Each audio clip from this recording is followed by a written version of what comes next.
अस्सलामुअलैकुम स्टूडेंट्स, ये CS302 की प्रिपरेशन वीडियो है, ठीक है। तो टाइम वेस्ट किए बगैर हम वीडियो को स्टार्ट करते हैं। अच्छा जी, पहला क्वेश्चन देखें।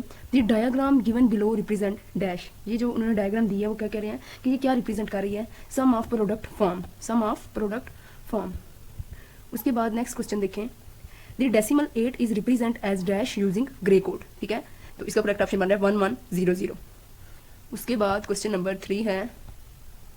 The binary number A equal है 1100 एंड B इक्वल है 1001 are applied to the input of a comparator, what are the output levels. तो इसके आउटपुट लेवल कौन से होंगे? तो इसका जो करेक्ट ऑप्शन है वो है ये वाला, B वाला।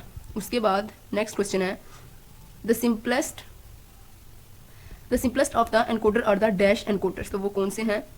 2n, मतलब पहले 2 की पावर n फिर आगे 2n, ठीक है। ये आपने इसको याद रखना, ध्यान रखना, क्योंकि सब सेम है तो मिक्स ना हो जाए। नेक्स्ट क्वेश्चन है। Using multiplexer as parallel to serial converter requires dash connected to the multiplexer. तो इसका जो करेक्ट ऑप्शन बनना है वो है parallel to serial converter circuit, ठीक है। उसके बाद 74HC163 has 2 enable input pins which are dash and dash. तो इसका करेक्ट ऑप्शन बन रहा है ENP ENT, ठीक है। Next, given the state diagram of an up down counter we can find dash. क्या फाइंड कर सकते हैं? Both the next previous state of a given state. इसका करेक्ट ऑप्शन है।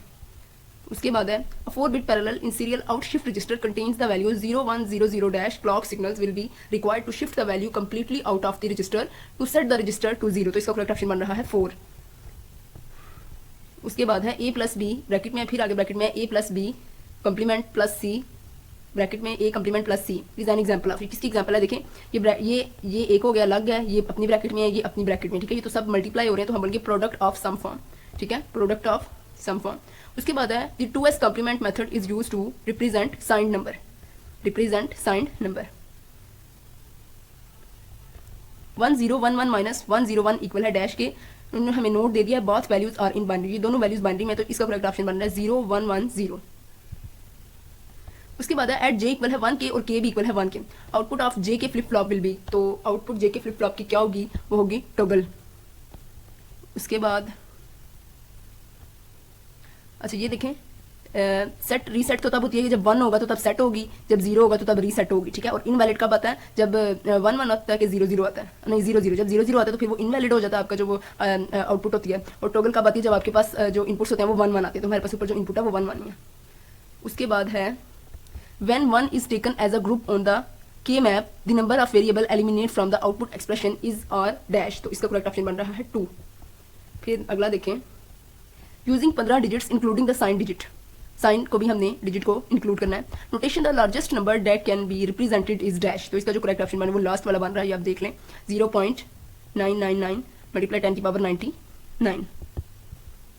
The dash output of first 74HC163 counter is connected to dash and dash input to other 74HC163 counter to form a single cascaded counter। तो इसका जो correct option बन रहा है वो first वाला बन रहा है RCOENT ENP।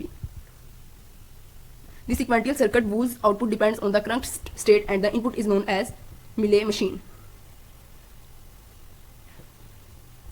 मिले मशीन की जो होती है ना आउटपुट होती है वो डिपेंड करती है करंट स्टेट पे भी और इनपुट स्टेट पे भी। और जो ये वाली मशीन होती है इसकी जो आउटपुट डिपेंड करती है वो सिर्फ और सिर्फ करंट स्टेट पे करती है, इनपुट पे नहीं करती, ठीक है। ये आपने याद रखना है इसकी definition. The best state assignment tends to dash. इसका फर्स्ट वाला करेक्ट ऑप्शन बन रहा है minimize the number of state variables that don't change in a group of related states.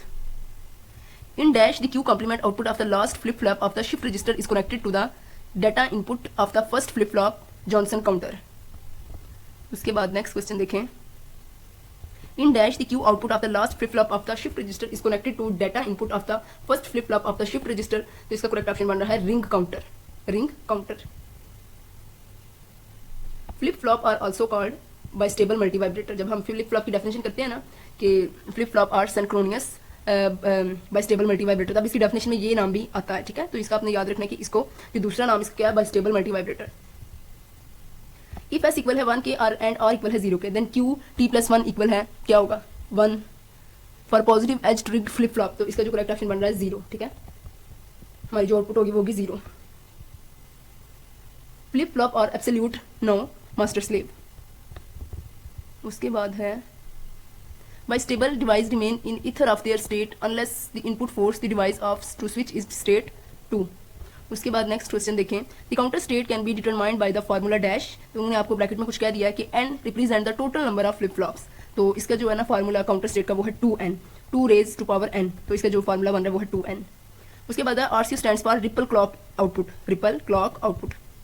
उसके बाद next question, the sequential circuit whose output is determined by the current state only. ये आपको मैं ऊपर अभी बता चुकी हूँ दोनों की डेफिनेशन कि अगर तो आपकी आउटपुट सिर्फ करंट स्टेट पे डिपेंड करती है तो तब आपका आंसर आएगा मूरी मशीन, और अगर आपकी जो आउटपुट है वो करंट स्टेट पे भी डिपेंड करती है और इनपुट पे भी करती है तब आपका आंसर ये वाला आएगा।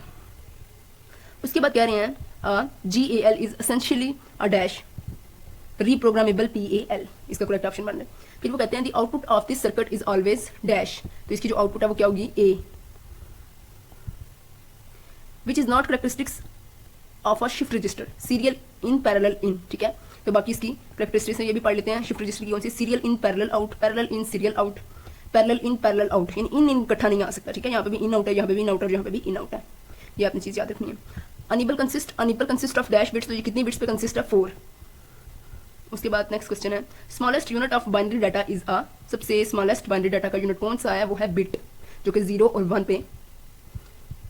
उसके बाद नेक्स्ट क्वेश्चन देखें, the dash of a ROM ROM is the time it takes for the data to appear at the data output of the ROM chip after an address is applied at the address input lines access time. ठीक है, इसका correct option क्या बन रहा है, access time. In dash all the columns in a same row are either read or written first mode page access. अच्छा, ये वाला क्वेश्चन देखें, FIFO is an acronym for dash first in first off. ठीक है, तो यहाँ पे वो हमसे इसका स्टैंड पूछ रहे थे। उसके बाद अगला क्वेश्चन देखें, in the FIFO memory output is already filled with data then dash. इसका करेक्ट ऑप्शन बन रहा है previous data is swapped out of memory and new data enters. Stack is a dash LIFO memory. ठीक है, तो ये आपने याद रखना कि जो स्टैक है वो क्या है, लिफो मेमोरी है। उसके बाद a flash AD converter uses counter, counter को वो यूज करते हैं। LUT is an acronym for dash, मतलब यहाँ पे भी वो हमसे स्टैंड पूछ रहे हैं। लुकअप टेबल, इस क्वेश्चन में वो क्या कह रहे हैं, according to the sampling theorem the sampling frequency should be greater than 2 is the highest signal frequency. अच्छा, यहाँ पे कह रहे हैं caveman number system in base dash number system, तो इसका करेक्ट ऑप्शन बन रहा है 5। उसके बाद देखें, इसमें वो कहते हैं in 2 numbers in BCD binary coded decimal representation generate an invalid BCD number then the binary dash is added to the result 0110। The gray code is different from the unsigned binary code because dash successive values of gray code differ by only 1 bit। तो मेरी आपसे request है, मेरे channel को subscribe करें, comments भी जरूर किया करें। अगर आपको मेरी वीडियो अच्छी लगती है तो अपने फ्रेंड्स के साथ भी शेयर करें।